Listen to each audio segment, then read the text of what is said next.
हरे हरे हरे रामा राम राम हरे हरे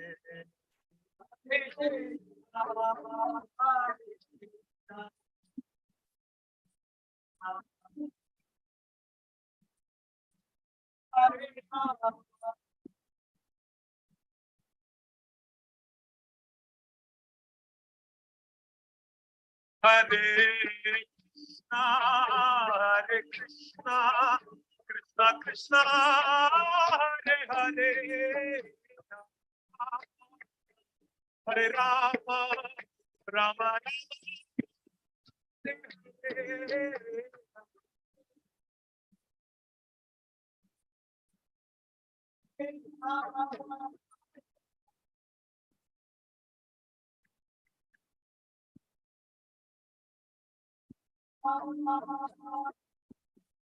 हरे कृष्णा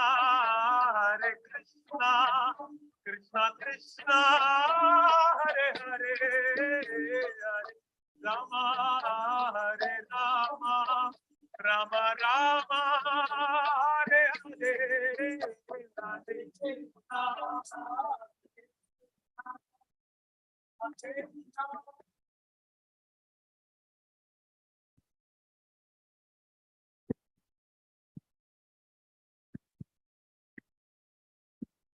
हरे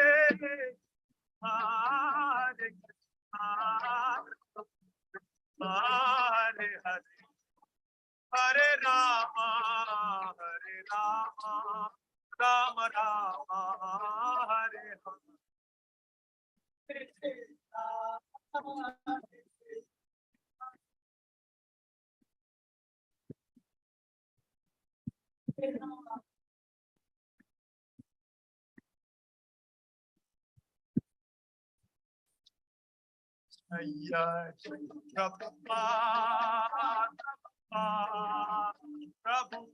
जय जय प्रभु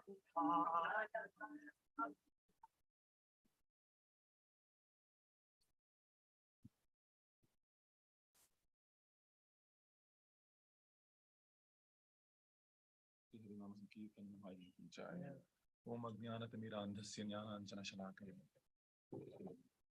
चक्षुः उन्मीलितं येन तस्मै श्रीगुरवे नमः।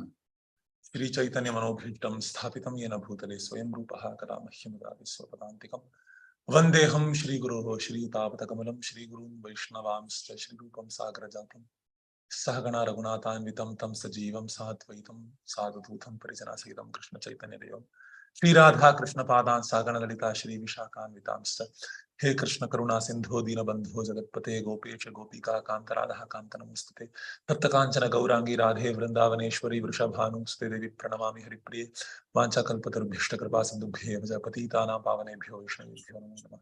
नमो विष्णुपादाय कृष्णप्रेष्ठाय भूतले श्रीमते भक्तिवेदांत स्वामिनिति नामिने नमस्ते सारस्वते देवे गौरवाणी प्रचारिणे निर्विशेष शून्यवादी पाश्चात्य देशतारिणे जय श्री कृष्ण चैतन्य प्रभु नित्यानंद श्री अद्वैत गदाधर शिवासादि गौर भक्त वृंद हरे कृष्णा कृष्णा कृष्णा हरे हरे हरे रामा राम राम हरे हरे हरे कृष्णा कृष्णा कृष्णा हरे हरे हरे रामा राम राम हरे हरे हरे कृष्णा कृष्णा कृष्णा हरे हरे हरे रामा राम राम हरे हरे मूकं करोति वाचालं पुंगं लंघयते गिरिं यत्कृपादमहं वन्दे श्रीगुरुं दीनतारिणं परमानन्दं श्रीचैतन्येश्वरं हरि ओं तत्सत्।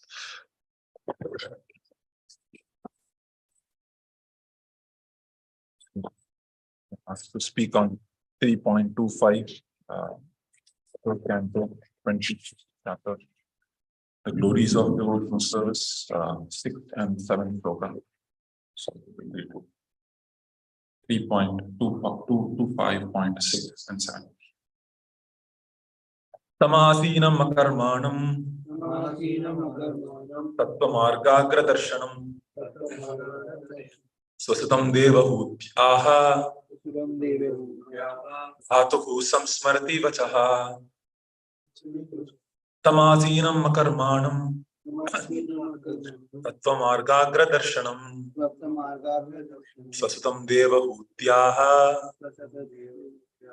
धातुः संस्मरति वचः।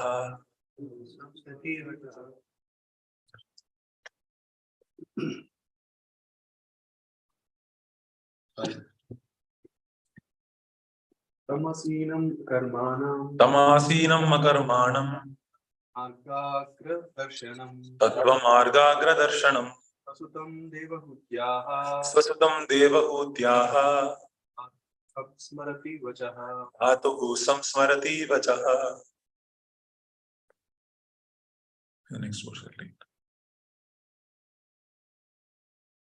Tamasinam akarmanam Tamasinam makarmanam margarga darshanam Tattva margagra darshanam Sasutam devahutyaha Swasutam devahutyaha to samsmarati vachaha.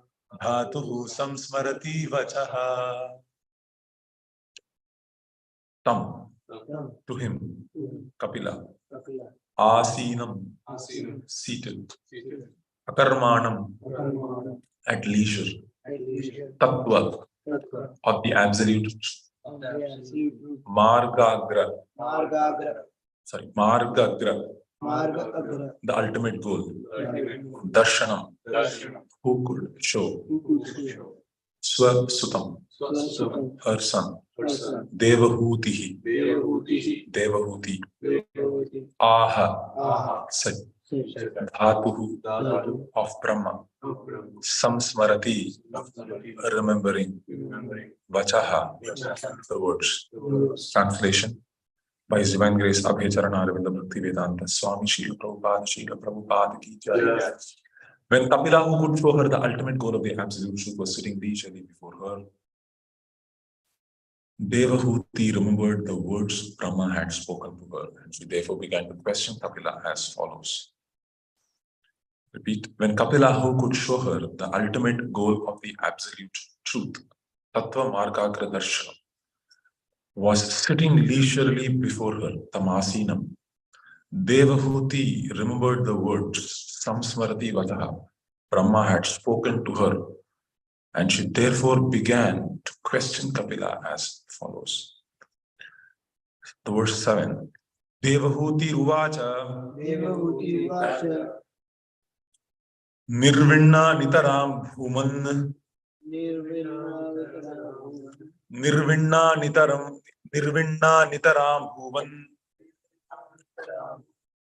Asat Indriya Tarshanat Indriya Darshana Asat Indriya Tarshanat Indriya Darshana Yena Sambhavyamanena Bhavyamanena Prapannandam Tama Prabho Prabhu Devahuti Ruvacha Devahuti Vacha Nirvinna Nitaram Bhuman Nirvinna Nitaram Bhuman Asat Indriya Tarshanat Indriya Darshana Yena Sambhavyamanena Sambhavena Prapannandam Tama Prabho.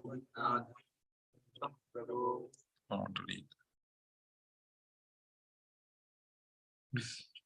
Devahuti Ruvacha Devahuti Ruvacha Nirvinna Nitaram Bhuma Nirvinna Nitaram Bhuman Indriya Darshana Asat Indriya Tarshanat Bhavyamanena Yena Sambhavyamanena Tama Prabhu Prabannandam Tama Prabhu. Next.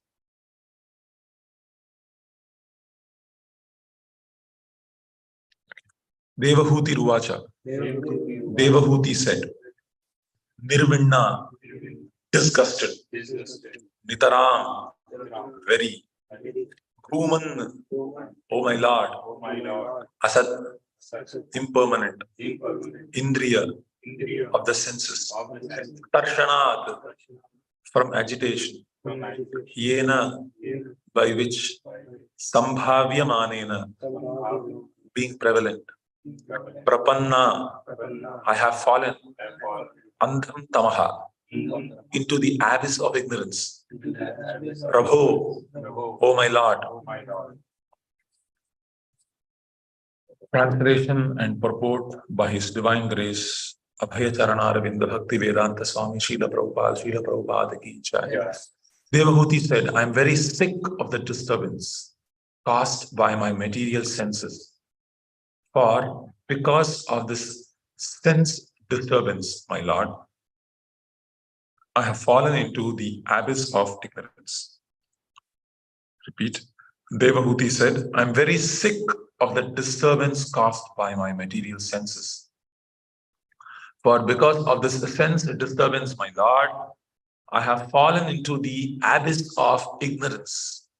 Purport, here the word asat indriya tarshanat is significant.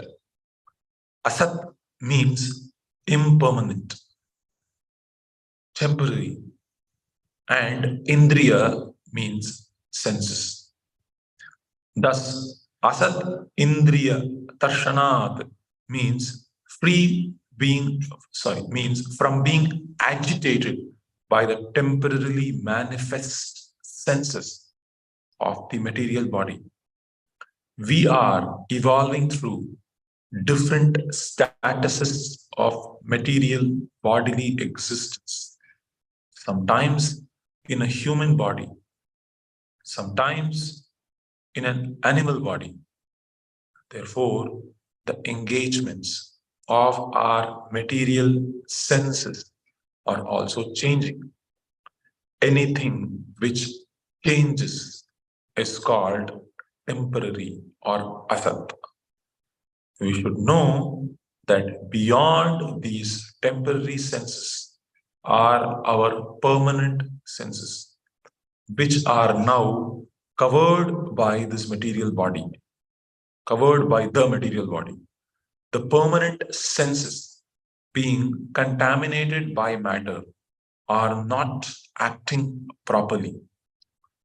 Devotional service, therefore, involves freeing the senses from the contamination. When the contamination is completely removed and the senses act in the purity of unalloyed Krishna consciousness, we have reached Sat Indriya or eternal sensory activities.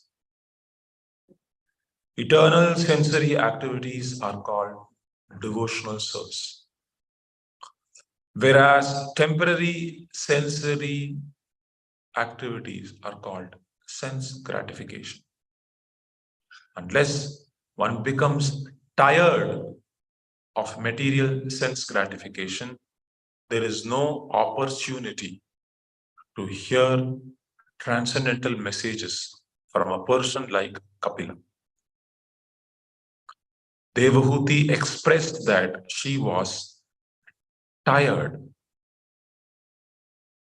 Now that her husband had left home, she wanted to get relief by hearing the instructions of Lord Kapila. Mukam karoti vachalam pangum langete girim yad kripadamaham vande Shri Guru Tarinam Paramanandamadanam Shri Chaitanya Ishwaram Harihi Tat. So I was asked to speak by His Grace Shyam Kishore Prabhu on 6th and 7th. So this Tattva Margagra Darshanam, Tattva Margam, what is Tattva Jnana? What is the reality? Tattva Jnanat Moksha Labhaha, Ajnanat tu Samsaraha. So by understanding things as they are, then one can be freed from the entanglements of this world. And Ajnanat tu Samsaraha. So this is a common aphorism. So by ignorance, I have to be born again and again and again. I have to make the same mistakes. So this is one of the fundamental understandings that without having the right knowledge, we can't make progress. So I'm not in the situation I've not understood Tattva Jnana as it is. I should have understood. So my saying anything here might sound artificial, might sound out of place from a person like me. So please forgive me, speaking for my own purification so that I might meditate on this more. So the first verse is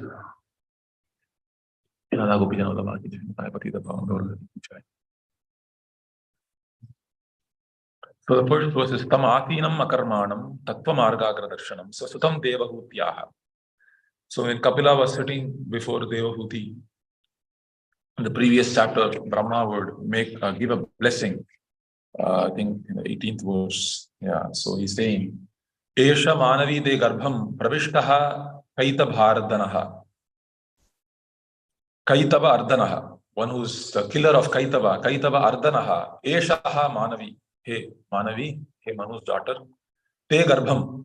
Right. That was in your womb. Te Garbham Pravishtaha. He has entered. Avidya Samshaya Granthim Chitva Gam Vicharishyati. And what will he do? Then he will cut off all your knots. Avidya Samshaya Granthim. Avidya Samshaya Granthim Chitva Gam Vicharishyati. He will cut this off and he will travel all over the world. So Brahma is saying this to Devahuti. This is the son you will get.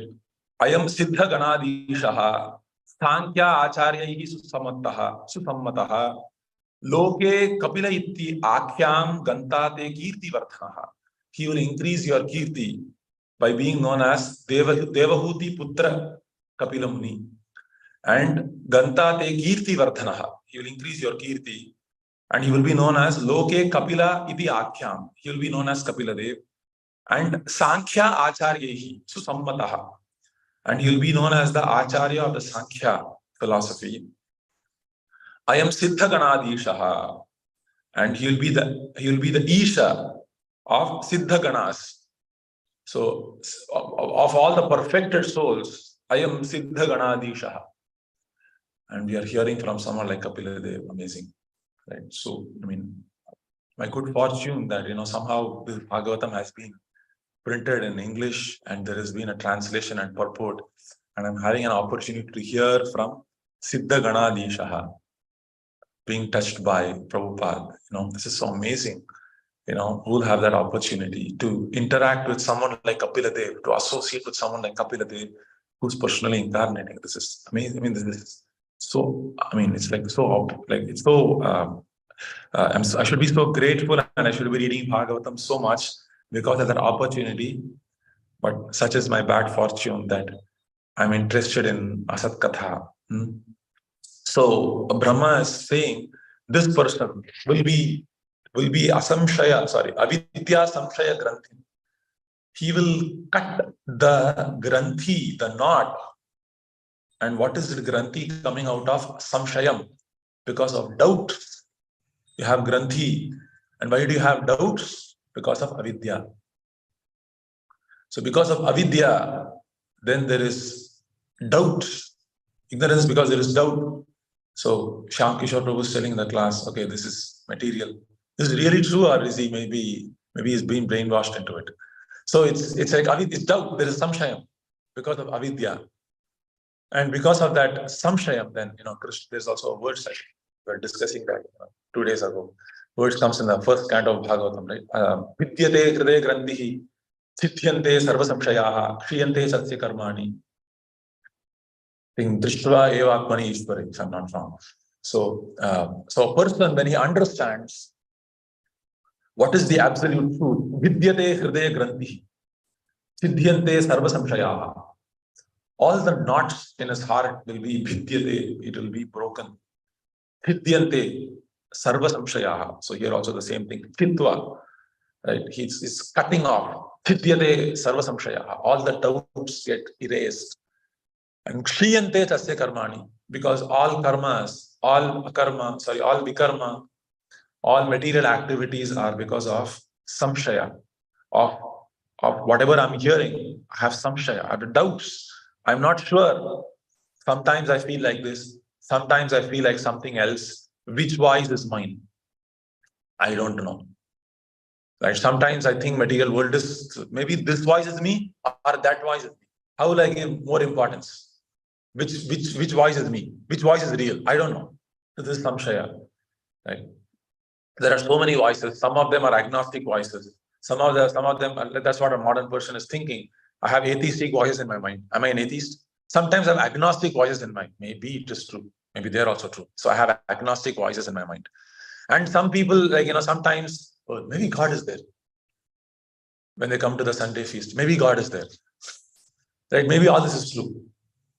So this is all very intense form of samshayam, where a person is not really sure, because he has so many voices and he doesn't have enough knowledge. He doesn't have enough knowledge to actually say, defeat his voices, defeat the other voices. He doesn't have knowledge. So avidya samshaya granthim chitvagam visharishyati. So Devahuti got reminded of this. And she therefore began to question. Dhatuhu samsmarati vachaha. She began, swasutam devahutya. So she began questioning the Kapila Dev. And Devahuti ruvacha nirvinna nitaram bhuvan asat indriya darshanat. I am disgusted. Nirvinna nitaram bhuvan. Hey Bhuvan. She's calling his son Lord, my Lord, Bhuvan. Nirvinna, I am very disgusted. Nirvinna nitaram. Asat indriya darshana. Because of indriya darshana, asat indriya darshana, because of being agitated by these material senses. I am very much aggrieved. So when the senses are employed outside for a prolonged period of time, in tamoguna and in rajoguna, one becomes very dissatisfied. In tamoguna, one becomes distressed. In rajoguna, one becomes very agitated. Tamoguna, it's like very depressing. It is very shallow. In rajoguna, there are lots of ups and downs. Tamoguna, there are not ups and downs. It is depressing. It is always down on tamoguna. In rajoguna, there is ups and downs. Sometimes I feel this, sometimes there's a lot of anxiety. There are a lot of stakeholders for my happiness. So, a lot of people to be satisfying, a lot of to do things, I get stressed. So in tamoguna, there is depression. In rajoguna, there is stress. So when a person who is indriya darshanat, asad indriya darshanat, he and a sane person will understand, I am employing my senses in the outside world. I am very dissatisfied. I'm actually tired. But I know simply because of me becoming tired, I will not again, the senses will not depart from this material world. Because I do not have knowledge. So there are 3 levels of understanding this material world. 3 ways of understanding this material world. So one thing is to understand this material world is very temporary. So I'm doing so many things to this material world, but everyone is dying here. There is no one who's actually staying here. Even the best of my, like yesterday night, I got a dream. I know maybe Krishna is reminding me again and again. So I got some dream like that maybe a couple of weeks ago, 3 weeks ago, that my son passed away. Wow, okay. So I got a dream like that again last night. Right? He passed away. And I was like, very difficult again. But it's getting better. But I'm saying, so it's very difficult when someone who's very close, who's you've seen him so much, very close. And actually, he didn't pass away. Now I remember the dream more. Actually, they leave him in the railway station and he goes to the bathroom and I'm waiting in the train and the train just leaves. And he's left there in the train and the train just leaves. So I was thinking, wow, my son is there. No one to take care of him, And the train has already started and he's crying. When I leave in the train, he's crying. And I'm seeing that. So it is very agitating. It is very difficult, the exact dream I got. So I'm saying this Indriya is going outside. And everything is so temporary here. It is all like, like a bubbles in an ocean. Sometimes it is appearing, sometimes it is disappearing. Sometimes it is coming, sometimes it's going. So temporary. This is the first reality. This is the first reality of this material. But simply by being understanding this is very temporary, one cannot, unless one understands this very intensely, like a jnani, then one cannot get out of this material world. Then he gets a little more understanding. Hey, it is not just temporary, it is also full of suffering. There are different types of suffering, different situations. I have to go here and there. So many different types of suffering. Adhyatmika, Adibhautika, Adidevika. And the senses become very, what is this? A person who's knowledgeable, because a person who's not in knowledge cannot integrate experiences. He is having temporary experiences, but he cannot actually look into his experiences because he is his experience. He has gotten into that experience. He is not able to see his experience. He is not able to study his experience. Why? Because of being too much in Rajoguna. In Rajoguna, one is absorbed in the idea that I am this kshetra. So Krishna is telling idam shariram kaunte kshetra vidya vidhiyate edad yo viditam prahu kshetrajnam iti tadvitaha kshetrajnam abhichamam vidhi sarva kshetreshu bharata kshetra kshetrajnyo jnanam yatta jnanam tam mama.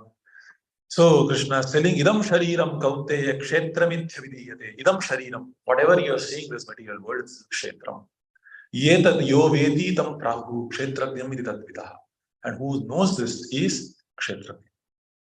So when I absorb myself in different kshetram, this is my house, this is me. And whatever happens to me, I don't have a choice for it. This, I have chosen this house, this is my house. I have chosen this spouse, this is my spouse. My house, my spouse.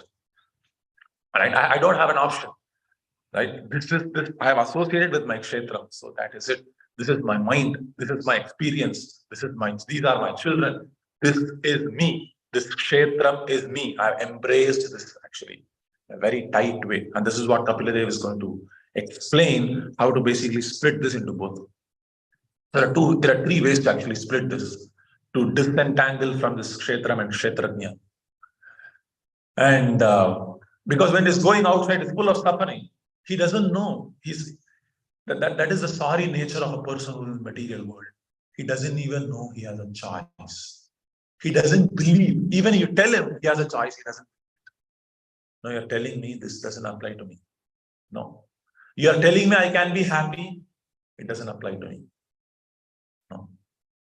I am here 5 days a week. I have to work. I have to take care of my kids. I have this, I have that. In this circumstance, I cannot do anything. Okay, then leave them. No, I cannot do that also. I'm very much attached. I can't leave them. Then solve it, but that also I can do. He doesn't believe. He can't believe actually. He's stuck. He constantly feels, and even if I do some japa, this is how my japa is. I'll constantly think about my home, this, that. That is what he doesn't believe actually that he can be any better. Because of what? Strong identification with the kshetra. Intense identification with the kshetra, the prakriti. He cannot believe and he cannot help that. So with this small, feeble association, he strongly feels whatever spiritual life I'm doing is all I can do. That is, this itself is very great. I'm coming to Sunday feast. I feel like that. That itself is very great. Prabhu has asked me to come to Mangalarati every day. Past. I cannot do it. Shyam Kishore Prabhu can do it. I cannot do it. I feel like that. I'm talking about myself. So I believe that this is me. That's all. Now, the three processes of yoga do this differently. In Dhyana Yoga, Ashtanga Yoga basically. I was giving this example recently. So I was trying to put my daughter to sleep. And she was not sleeping. Her legs, she was agitated. She had to go to sleep. Tamoguna has to manifest. Is it manifesting? No. It agitated. So what I do, I mechanically, I held her legs, mechanically held her legs, and I held her eyes. I held her hands, and then gradually put her into a motion. So that the Rajoguna gradually nicely slips into Tamoguna. Right? Because you're stopping the manifestation. Prabhupada is very nicely saying the Prabhu. He says, so therefore the engagements of our material changes are material senses are also changing. We are evolving through different statuses, Prabhupada is saying, and we are engaging the senses in different activities in this particular world. So these senses are going and engaging with these objects outside. Now the senses, as I said, mandam, the intelligence is mandam, so it cannot get the senses back. So when the senses are detracted from this material world, most people fall asleep. So the senses are engaged in the material world. I'm sitting in the Bhagavatam class. I'm sitting in the Bhagavad Gita class. Sunday feast. Yugal Kishore Prabhu is giving a class. The senses are disengaged from the material world I'm hearing. So no Rajoguna, like my daughter went to sleep when I held her senses intact. Immediately what happens? Immediately it shifts to Tamoguna. I fall asleep. I don't have any other option. Senses are stopped from their material engagements. Immediately I go to sleep. This is what happens to a normal person. Ashtanga Yoga said, no. Senses are disengaged from the material world. But what do? You focus your attention on your bodily movements, your asanas. You focus your attention on your prana next. And then you focus your attention on your mind. So in this way, gradually, from the outside kshetra, it is coming to closer and closer. These are all kshetras only. So this is a kshetra. This house is Krishna. This is, of course, Krishna, Vaikuntha, Polo. But I'm saying this is a kshetra. So instead of being absorbed in a different kshetra, you're getting closer and closer and closer to closer and closer kshetras. Mind is also a house. Body is also a house. My prana is also my house. My breathing is also my house. My intelligence is also my house. My false ego is also the house. Who is the person who is residing in the house? The kshetrajna. He's residing in the house. So Ashtanga Yoga says, okay, stop all these things. You gradually move it to closer and closer kshetras. When you move closer and closer and put your attention, what do? You simply see and you will see Vishnu. There's nothing. You're not seeing Vishnu. You're seeing outside. You are Parak, but Vishnu is Pratyak. Vishnu is Pratyak Atmanaha. This is Parak Atmanaha. This is Parak. Parak means seeing outside. Vishnu is Pratyak Atmanaha. Prahlad Maharaj is telling. Hey, Asuras, don't think this Vishnu is something, very difficult. Bahu ayasa asuratmajaha. No. Atmatvada sarvabhutanam siddhatvad. He's Pratyak Atmanaha. You simply see him, he's there. What is so difficult? Atmatvada sarvabhutana is present as the innermost self. Atmatvada. Krishna was saying, Aham Atma Gudakesh Sarvabhuta Shristha. So he's there. Vishnu is there. Very simply see. That's all. It's Ashtanga Yoga. You stop mechanically your senses going from the outside world. Now, what does jnana do? With your intelligence, you understand that this material world is very tiresome. So by this buddhi, this is what Krishna is telling in the Buddhi Yoga also. What is that? Yada mohat kalilam buddhi viditarishyasi. Same word Krishna is using. Tada gantasi nirvedam shrotavyasya shrutasya cha. So your intelligence has passed out of the dense forest of delusion. Yada mohat kalilam buddhi viditarishyati. The buddhi has gone out of this dense forest of delusion. Tada gantasi nirvedam. Same thing he's saying. Nirvinnaha. Nirvinna nitaram bhuma. Same nirvinna, nirvedaha. You're all the same. Tada gantasi nirvedam. Same prerequisite for Buddhi Yoga, same prerequisite for Sankhya also. So to understand Ashtanga Yoga, also we must need some prerequisites. But it's not like that's not the whole prerequisite. But for understanding Sankhya, understanding Jnana, and in most cases, understanding Buddhi also. One needs to be disgusted with this material. Why disgusted? What does disgust mean? To lose enthusiasm, to see through it. I've seen through it. This is temporary. My intelligence has seen it. This is temporary. My intelligence has seen it already. That whatever I do here, I have to overcome a lot of sufferings and then get something. And then I enjoy it. And by that, it's very tiresome. I'm not ready for it. Boring. And then I already talked about being temporary. I already talked about suffering. Other thing is that it is also illusory. It is actually not there. It is actually not there. IST. First thing is temporary. We can't see the illusoriness of this material world right away. Sattva guna has to manifest a lot. Then you can see. It's for a jnani, of course. So So the thing is, for a person who's has to understand knowledge, any form of knowledge, he has to be tired of this material world. That's what Prabhupada says. Unless one becomes tired of material sense gratification, there is no opportunity to hear transcendental messages from a person like that. There is no opportunity to hear. Because the senses are going outside, they are interested, they are enthusiastic. Basically, they are enthusiastic. So when a person has understood this intelligence, Adi antavat asajñātva nisangaha vichareviha. So Krishna is telling this to Uddhava, and Uddhava also makes us the very same point to Krishna before Uddhava Gita. He says basically, I'm very tired of this material world. Please help me. Is what Uddhava brings forth. I'm very tired. Please help me. So this intelligence is completely convinced. Yada mohakkalilam buddhi vritarishyati tada ganta siddhirvedam. You can see through this dense forest of delusion. Okay, my senses are going here. I'm very enthusiastic. I'll finish my japa and do this. I'm very enthusiastic about this. Where else to go? There is nothing more enthusiastic. What is enthusiastic? Same thing. What will I do? I'll do the same thing. Same thing, same eating.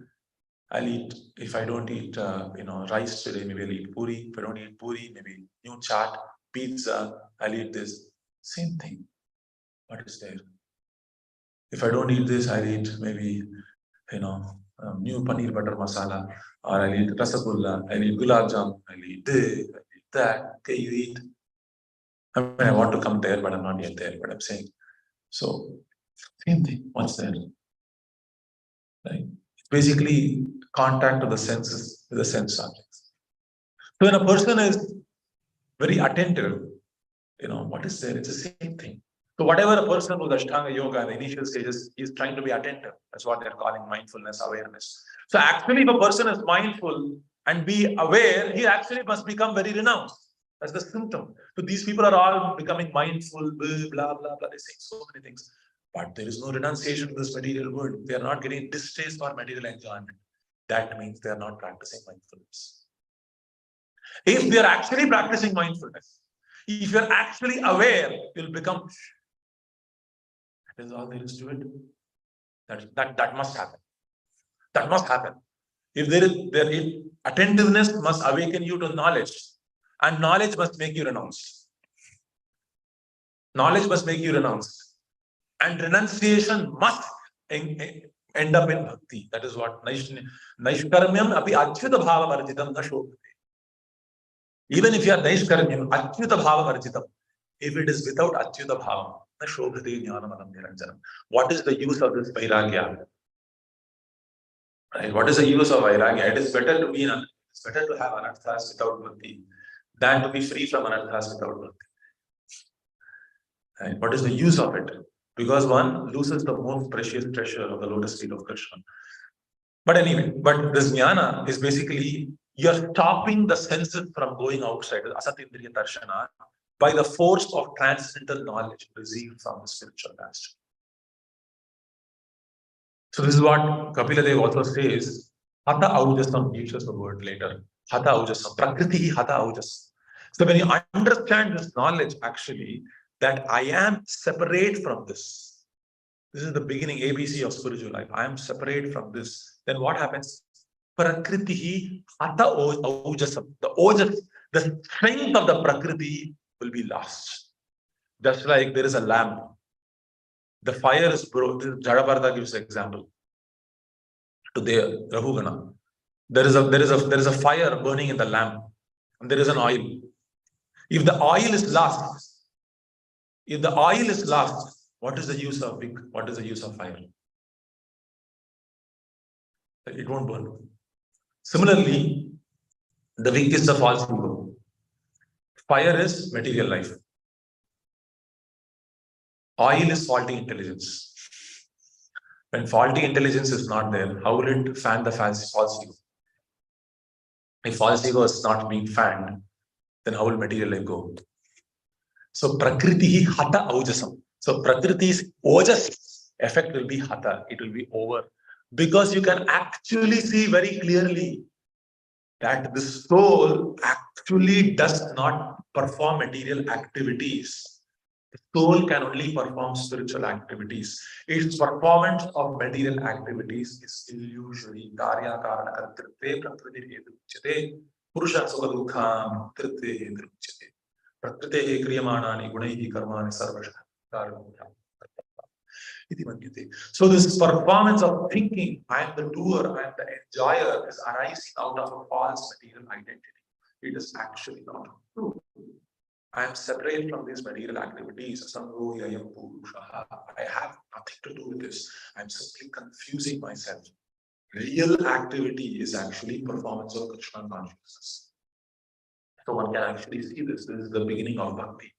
Sarva Upadhi Vivirmuktam. So the beginning of bhakti is to become actually free from upadhis. Because if one is situated in upadhis, then one cannot perform bhakti. It is not possible. One is thinking, I am a husband, I am a wife, I am a child, I am this and that. One is called Sangha.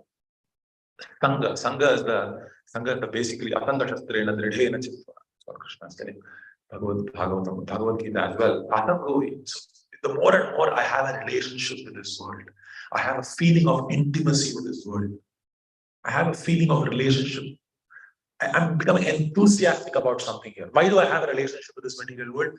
Because something enthuses me. I feel something is very enthusiastic here. So when a person is tired, he's like, not enthusiastic about anything here. I'll give you this deal.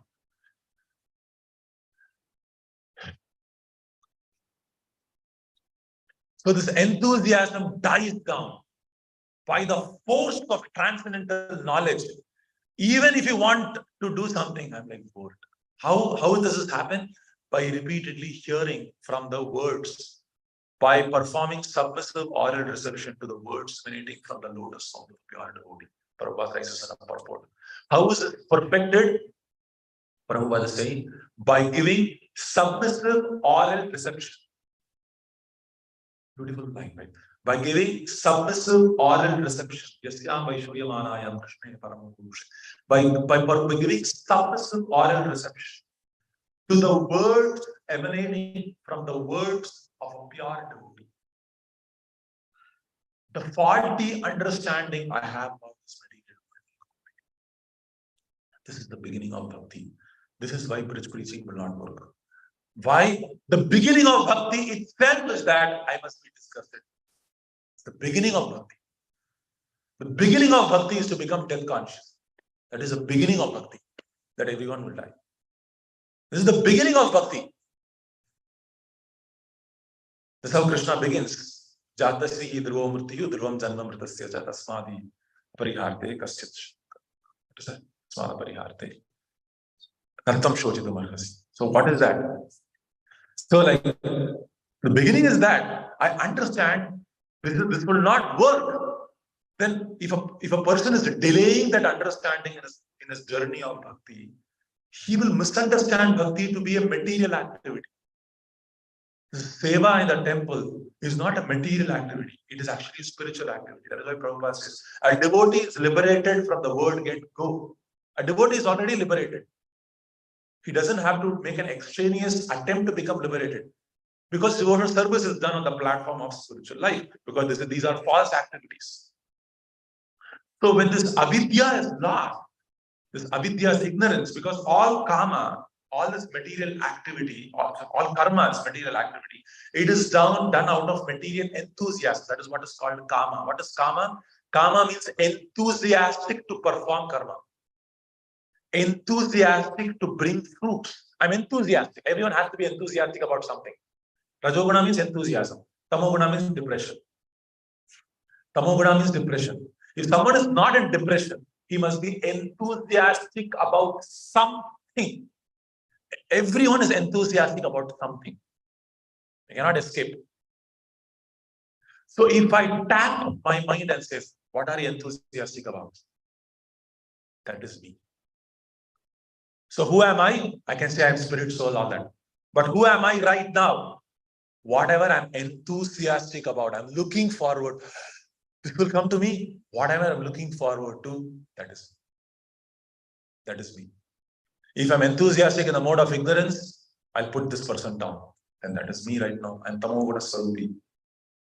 I'm enthusiastic about fame, sex, browsing, fame, fortune, career, talking about myself especially here. Enthusiastic about, opposite gender, seeing beautiful women, seeing beautiful this, seeing beautiful money, big house, big family, happy wife, happy life. Then I'm in Rajoguna. I'm enthusiastic about that. That is me. That is my enthusiasm. That is me. So this is kama. Kama means another definition of kama is material enthusiasm. That is kama. That is kama. This material enthusiasm is there, you have to perform karma. When this karma is there, you have to accept another material body. This karma is there, I have to because karma means I'm with you. And as long as I'm accepting this material body, my miserable condition will continue. Prabhupada is saying this on lecture. As long as I'm accepting this material body, my miserable life has to continue.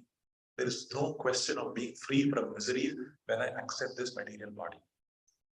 Now, an intelligent person will understand, because of accepting this material body, I have to undergo so many miseries.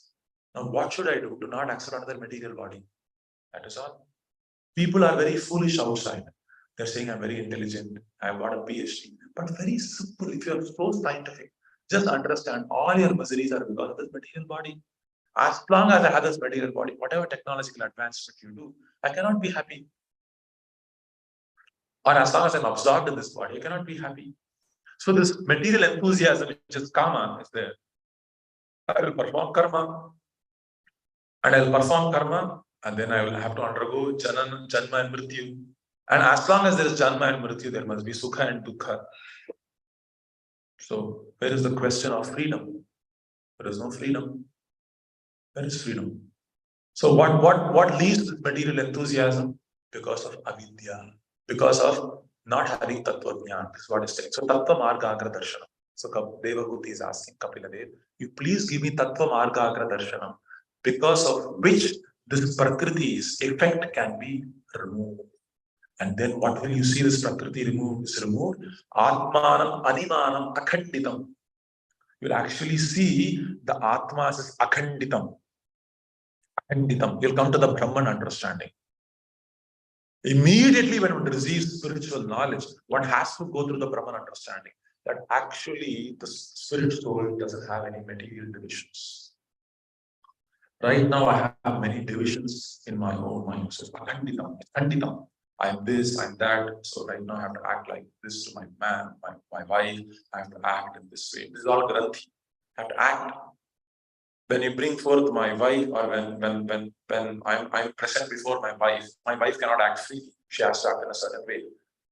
When my boss is present, I cannot act in any way. I'm forced to act in a certain way. When my children are present, I cannot act in a certain way. Which means the identity is right now given in so many places. It is printing as so many things, being conditioned. It is sandikam. When actually I'm being freed from this material world, then what happens? Atmanam, animanam, akhanditam. I can actually see the pure self. Is what it's saying very nicely.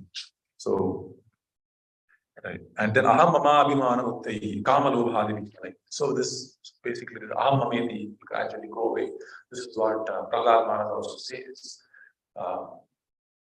Aham mameti asatbhavam moham yaji. If you actually understand the nature of the soul, just like a person who has the gold mine, a person who's digging gold, he digs gold. He actually understands the gold which is beneath. Similarly, a person who's understanding the real nature of the self, and after gradually Krishna, then what happens? He actually aham mameti asatbhavam moham yaji. Is asat bhavam. This actually does not exist. It is merely, which means asat means that which does not exist in reality. So this is Krishna consciousness. It is not a mental imposition. It is not an artificial imposition on the mind. Prabhupada is not the purpose. So one will actually see whatever is accepted as a smooth spell actually does not exist in reality. It is merely accepted as a false premise. So I accept I am the father. If I didn't accept it, there is no pain of the death of my son. There is no pain in the death of my children. There is no pain in the death of my wife. No pain in the death of the husband. Reading Chitraketu's, Angira Muni talking to Chitraketu. So there is no pain. Why is there pain? Because of Aditya. Because of ignorance. So any pain signifies I'm in ignorance. Just like when there is a light on the dashboard on the car, what does it mean? Something is not right in the car. So it's great Sankarshan Prabhu he gave this analogy. I remember this. So he's telling pain is like a dashboard, pain is like a light in the dashboard of consciousness when you are low on truth. Right? It's like there is low on oil, there is a light on the dashboard. Similarly, if you have any pain in your dashboard of your consciousness, that means he said you are low on truth. So open Srimad Bhagavatam and read. So you are low on truth. So the more and more I understand this knowledge that actually I'm separate from this, I have nothing to do with this material world, then one feels very light. One feels very liberated. Even if you understand simply death, simply by understanding death very nicely, one feels very light in this material. Right? And one feels very light, actually, if you understand death and if you accept death. If you accept death in totality, completely, right, then actually you become very light. Oh, so much fuss for this. Anyway, this will go away. And then immediately, if I'm actually completely death conscious, because if I'm not death conscious, I can't see. As I said, I'm associating with the Kshetra. So immediately when I understand, like I remember when India and Australia used to play when I was small, cricket match, India will always lose. And again, India was playing with West Indies. Then also it kept on losing. Then I thought, should I support India? Maybe I should start supporting West Indies. Then I'll get the feeling of winning, right? So when some person is always losing, right, you never want to be on their side.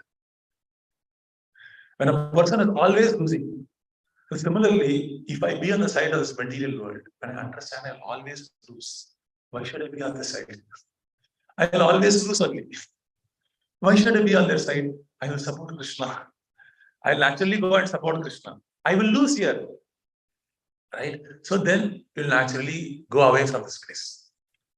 So this is the beginning of spiritual life when I actually ask, like Prabhu was mentioning this point on Friday, like this is Dainya Bodhika.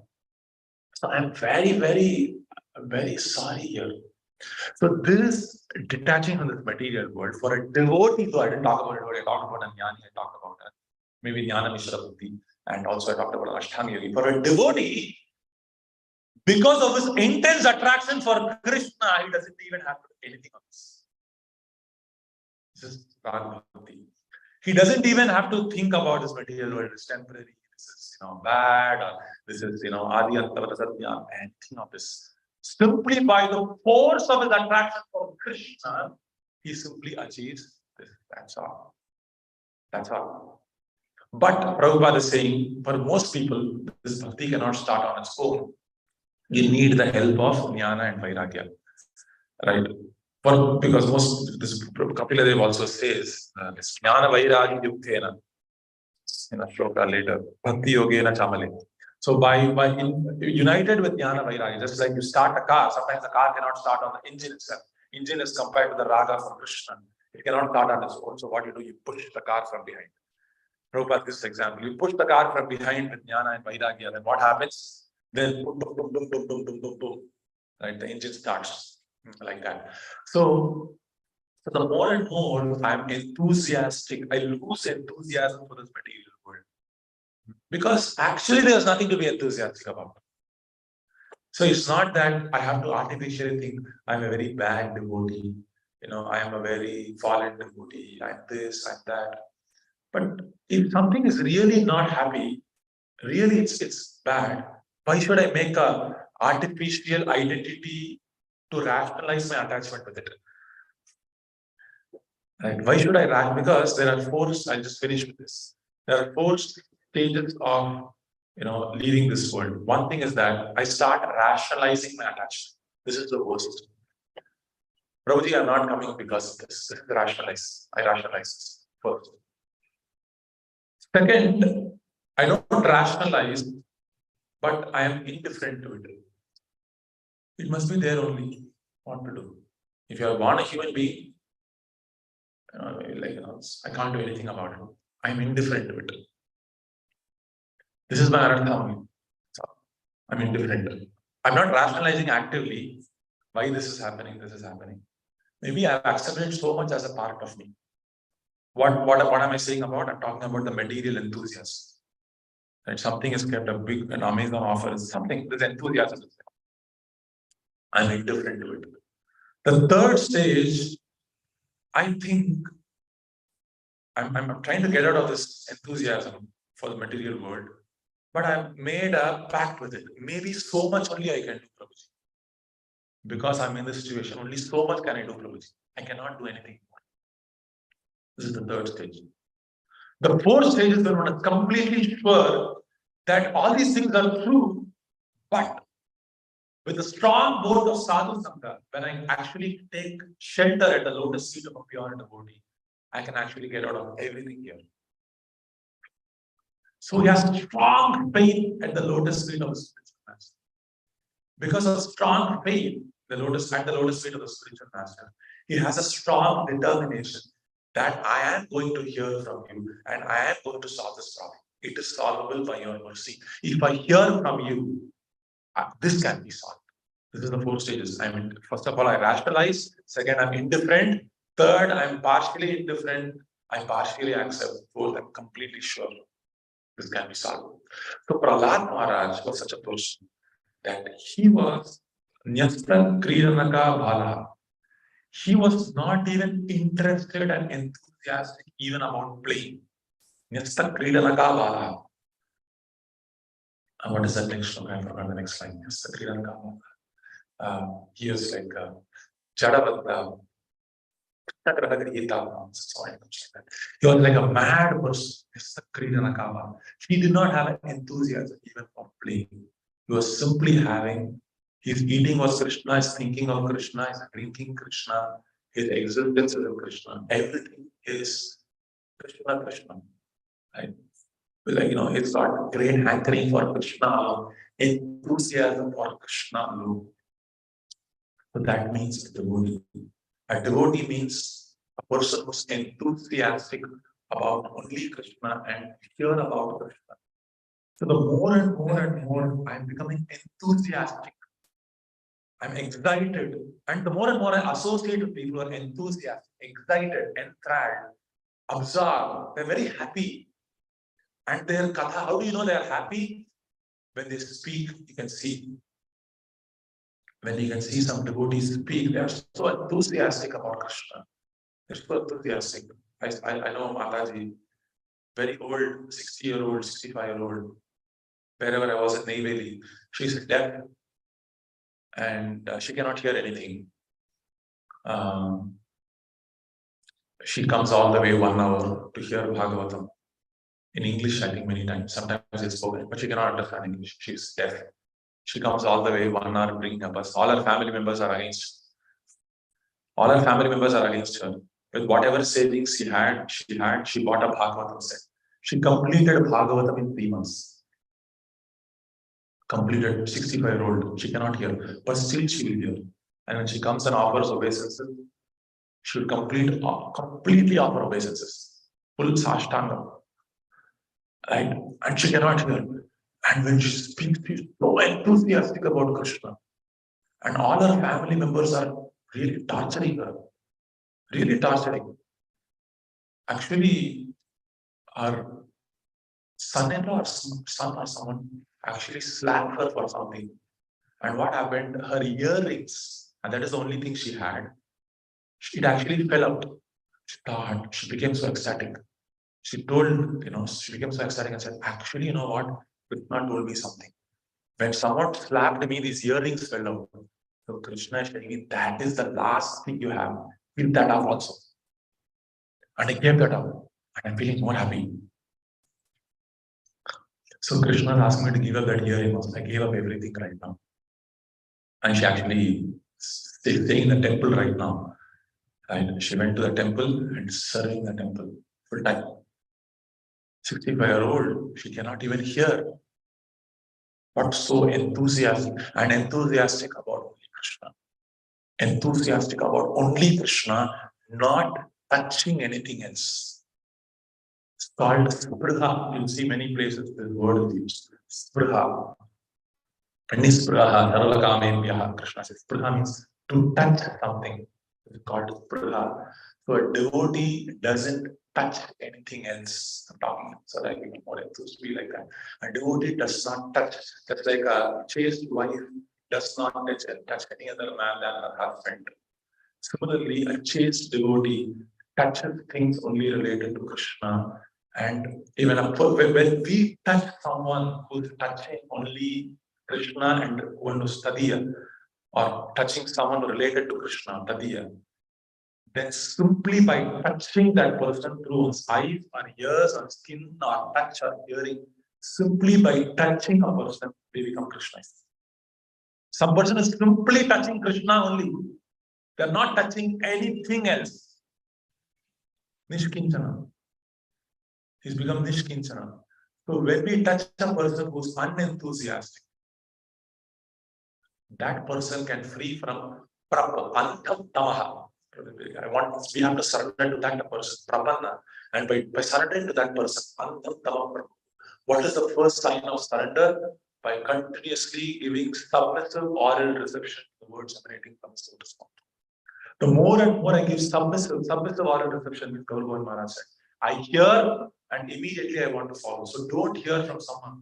That's very powerful. He said, don't hear from someone where you don't want to surrender. If you hear from someone where you don't want to surrender, then that hearing has no effect. Like today we hear, okay, I hear about this group, I want to test. Let me hear from this person. I am the Lord, you are the servant. I will judge how you speak. Right? I judge you. This is not submissive oral reception. This is lordship oral reception. Submissive oral reception means I'm very eager. I'm not even ready to hear one word that is coming. I might be in so many tasks, but I'm helpless. I'm actually drowning in this world. I cannot tolerate this.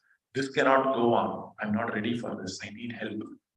And I'm suffering. I lost all hope. There is no more hope. Wife, no hope. Husband, no hope. Bank account, no hope. New job, no hope. Salary, no hope. What is my hope?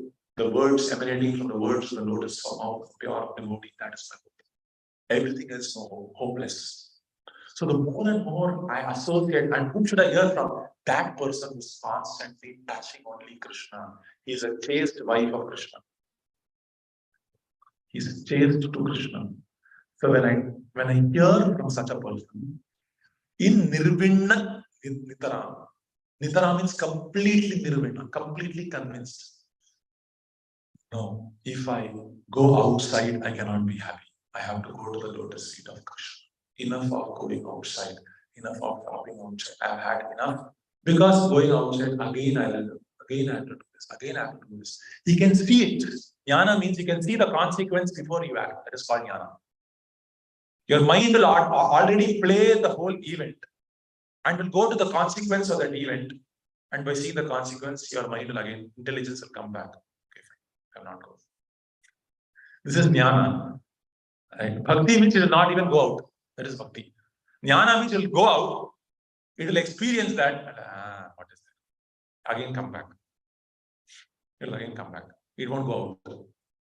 If it goes out also, it will again come back. Right? This is jnana. So when you continuously get jnana, you won't fall down. You won't fall down. So this is God, we get from a pure devotee.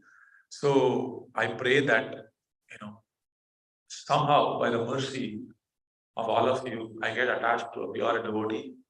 I get attached to continuously hearing from him. And by continuously hearing from him, somehow my unabated taste for Krishna Katha will be awakened. So by that, all my problems will be solved. So I seek all of you are very great devotees practicing. Renounce your life for Krishna and not to say anything. So please bless me that I may come to the stage of losing all enthusiasm for anything here. Any comments, please? Bless me, Prabhuji.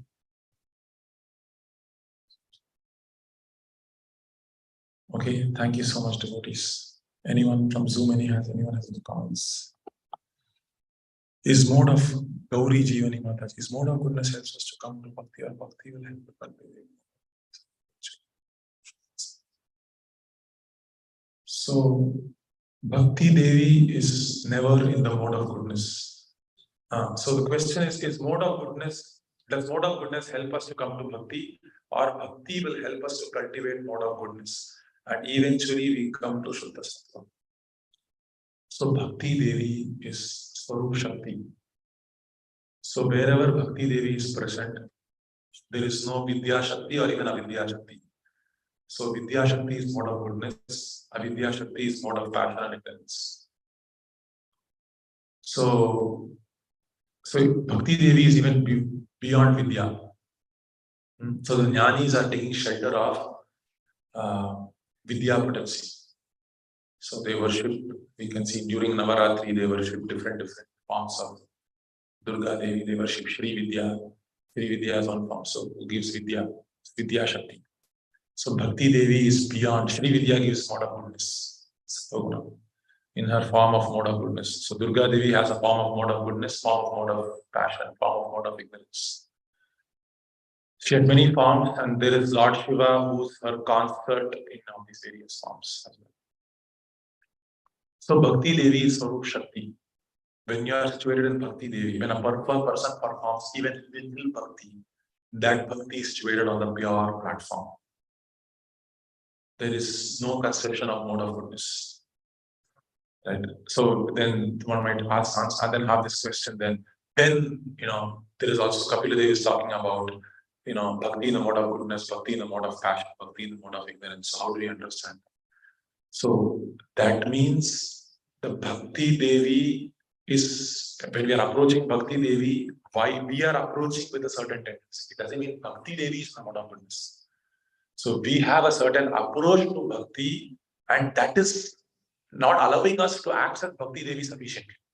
It doesn't mean Bhakti Devi is, because Bhakti Devi Swarup Shakti can never be overcome by Maya. The Tatastha Jiva can be overcome by Maya. The Tatastha Jiva, because his nature by his condition, and that he can be overcome by Maya. But Bhakti Devi can never be overcome by Maya. Okay, so that is very important to understand. First things first. Now, does mode of goodness help us to come to Bhakti? No. Bhakti, nothing can help us to come to the platform of Bhakti. Only the shelter of a pure devotee can help us to come to the platform of Bhakti. There is no other way to come to Bhakti. There is only one way to come to Bhakti, which is to take shelter of a pure devotee. There is no other way. Mahiyasha Padarajo Vishekam Nishkinsananam Navritaya. Only by touching, if you touch a person whose Krishna is full of Krishna, is mad of Krishna, you touch that person, that madness seeks to be. Like Nityananda Prabhu embraces someone, they become mad of Krishna. Nityananda Prabhu glances on someone, they become mad. We see Shyamananda Pandit do the same, Rasikananda do the same. Right. So, this is the mode of goodness is present in Jnanis also. Mode of goodness is present in Ashtanga Yogi also. Mode of goodness is also partially present in Buddhism also. Mode of goodness is partially present in Jains also.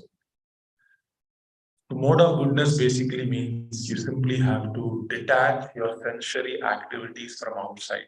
It is present in Shaiva Siddhanta also. It is all operating within the three gunas. But this is Bhakti Devi is Hladini Shakti. Bhakti Devi is Hladini Shakti. We cannot get Bhakti by coming to the mode of goodness.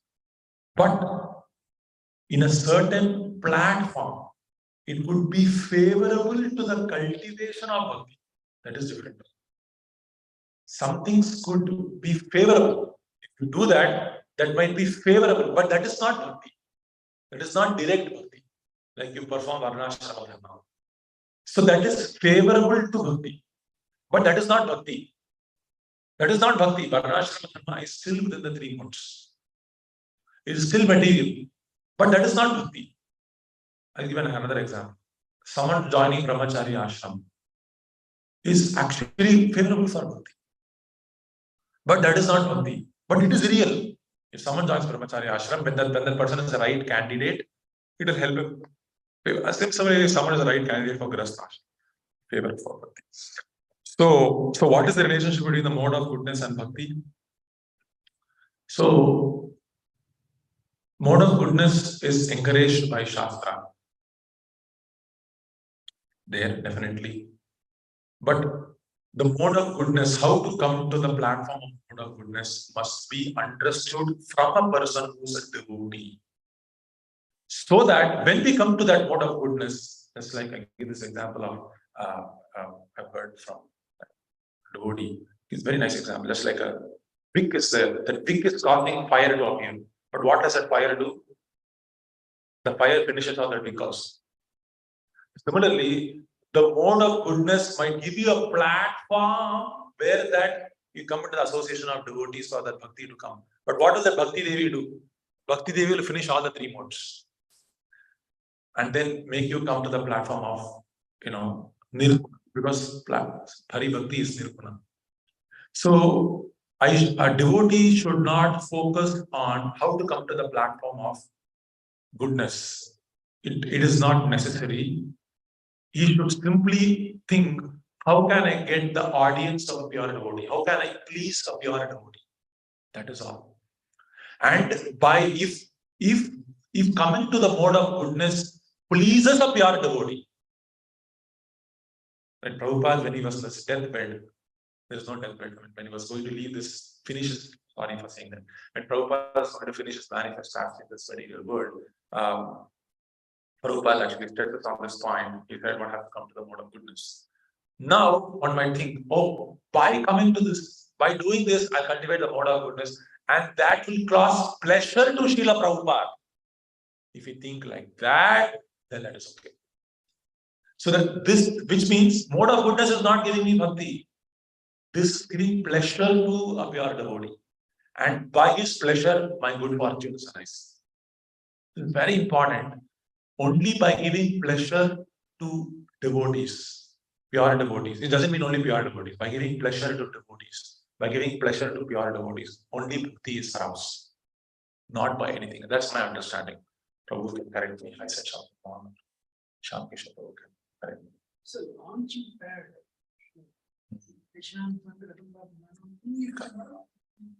So, well, of course, Bhaktya Sanjay is there. Bhakti only gives the portion. So, because in our class said, Mohan, Rajoga, your senses. Very active. Only in Sattva you'll understand. No, you'll acquire the knowledge. And there is some impetus to come this side. No? So, people are broken. People suffer, okay, settle. I should go towards that. Water is so muddy that you cannot go. I mean, being with that, that's why it's a launching time. When you are on that, so flight is already running on the runway. It's very soon it will take off. But for you said purity will touch, take off. But like is parked, and there is a chance of reversing it. You need somebody to reverse it. Reverse it, put on the train, the runway, then only it will turn. So that way, what is that? It's a launch. So, Prabhu, correct my confusion. So, the Vidya, so the Sattva Guna is nothing but an exposition of Vidya Shakti. Basically, which gives knowledge. Sattvada Sanjayate Jnanam. Sattvasle Nirmalatvad. But Prabhupada is quoting, pure in this material world. Nirmalatvad, he translates like that in that verse. So, Nirmalatvad Prakashaka Manavai. Sant Prabhupada Krishna says Sattvada Sanjayate Jnanam. It gives Jnanam. So, if I have to contact Sattva Guna, then I have to practice some other, like, either Ashtanga yoga or jnana or something like that, that quietens my mind to some extent. Now, that might not, it could give a launching pad, but it could also make my journey to bhakti more difficult, because I have an attachment to that process which brought me to sattva. If it is not bhakti, that brought me to that sattva guna, then I might think, oh, this only gives me relief from this material miseries, because this relief is there. I'm suffering this material world. Now, if I use this suffering to get to bhakti, I'll have more mileage. I'll have more range. I have more voltage to get a lot of wattage.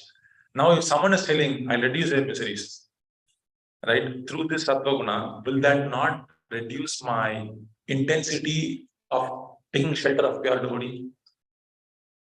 Because that shelter of pure devotee might also give me that same Vidya Shakti, because he's having Sarup Shakti himself in his own heart. He can give Vidya Shakti like that. Like what is the problem in giving him Vidya Shakti? Because Vidya Shakti is what is manifest within, it can be manifest as Paramatma, Paramatma's guidance, or it can be manifest as words, or it can be manifest in so many ways. Now, if my question, Prabhu, correct me, is that if I take some other means to cultivate the sattva guna, then I might, like I see many people who are in, they're quietening their mind for some time through mindfulness. So they become attached to that, and they're not able to understand dependence on Krishna. Right? They think, okay, I'll do this, and this it is not becoming jnana karma dhyanamrita. It is constantly that is covering that bhakti. And basically, because the dependence is not getting manifest. So one is not taking shelter of Bhakti Devi, but one is more, okay, this sattva guna is manifest, removing this so much rajoguna, so this is sufficient for me. So is there not a danger, Prabhu, like that? There is, but that's not in the point. The touch, when you're in very lower modes, of course, the pure devotee can penetrate, cover it, not a. But when you're already favorable, says they're already renounced peace. So, then it is easy. They are already in zero, to one is easier. When you're in minus, you have to bring them to zero. That is the thing. So that's what Prabhu says, the sattva is a launching. Yeah, but should as a practicing devotee, let me ask this for myself. As a practicing devotee, should I independently try to cultivate sattva guna, or should I independently just try to satisfy the spiritual master? Because the satisfying the spiritual master includes coming to the mode of goodness. Because whatever satisfies the spiritual master is good. But if I try to cultivate mode of goodness as if that will give me bhakti, it will give rise to a misunderstanding, as if bhakti is dependent on something to come. Then I think Bhakti Devi cannot act on it. When you're in Rajo, you also quoted Rajagun Bhakti Prabhu. So when you're in Rajo, it's very difficult, Rajo Prabhu, it's very difficult to surrender to do that. Even if you're strong, that touch is there. So when you're in Sattva, your desire to control the senses is more, and as a sadhaka, your desire to surrender to Guru is more. But where will that sattva say I am a tamas, say I'm a rajoguna person? This is me. You have to keep your area clean, hang on with people who have sattva and practicing sattva and bhakti, hang on with devotees. Then what happens is you come closer and closer. But how is the determination to sustain that connection come? I'll come once. I mean, Rajoguna itself means I'll come once, right? Tomorrow I feel, we'll come, right? Anyway, you'll say the same thing. So my understanding is, when I come the first time in Rajoguna, you bless me. You bless me, right? You give me some prasadam, something like that you give me. And because of that blessing, I get some Sarup Shakti, some shelter of Sarup Shakti. And that Swarup Shakti is trying to uplift me closer to her. There are two things. Ah. One is your endeavor, another is grace. Both are same. Yeah, absolutely. But that Swarup Shakti gives me the strength to make an effort. Because for me to make an effort, I must be enthusiastic. There must be enthusiasm. There must be some balam. There must be some platform. If there is no enthusiasm, how will I make effort? So if I get the shelter of Swarup Shakti, if I get the shelter of Balaram, if I get the shelter of a pure devotee, like I come first time, Rajo only, fully Rajo. But some association, like Srila Prabhupada sees someone, and by his shelter, by his touch, he's elevating that person, and that person is getting enthusiasm. And that desire in him is also before was there. But because of this extra help, now he's feeling this, both of them are joining, like a male and female are joining. So both of them are joining. Now his enthusiasm is getting flourished. And now, while he is coming to go to Swarup Shakti, he's passing through Sattva Guna. Right? So in that sense, he's coming, it might appear as if he's coming to Sattva Guna because of Swarup Shakti. But because of that devotee only, my understanding is that he's getting pulled. Because if not for that devotee, he could have Rajoguna. But who will offer him shelter? Who's that person who's touching that is bringing him there? So he has to touch something else. I mean Rajoguna only. What will I touch for me to come to Sattva-guna?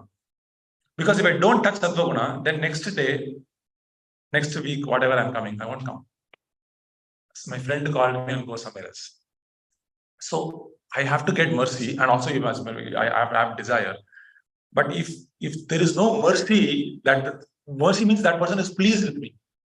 I please, or means I take an effort to please that person some way, or there is something going on, right? That if that is not there, how will the person sustain his sattva? Which means how sattva is still sustenance. So how will he get that quality of sattva? What is that? You're speaking on 10 lines. Yeah, I understand. Everything else. It's a technique, yeah, I understand. No, my point is that I should not reduce. This is made by, scholars Gaur Swami Maharaj. Because Swarup Shakti is independent. Bhakti Devi is independent. Yes, neither of these clear in Krishna Jnana. So nobody is denying that. So, but my point is, Arsanans out of the month, more favorable. Like it's like, it's a dry leaf, you catch fire. Yes, Prabhu. No, yes, Prabhu. It's fair. I hope I did not confuse you more. No, I'm just trying. Thank you, devotees.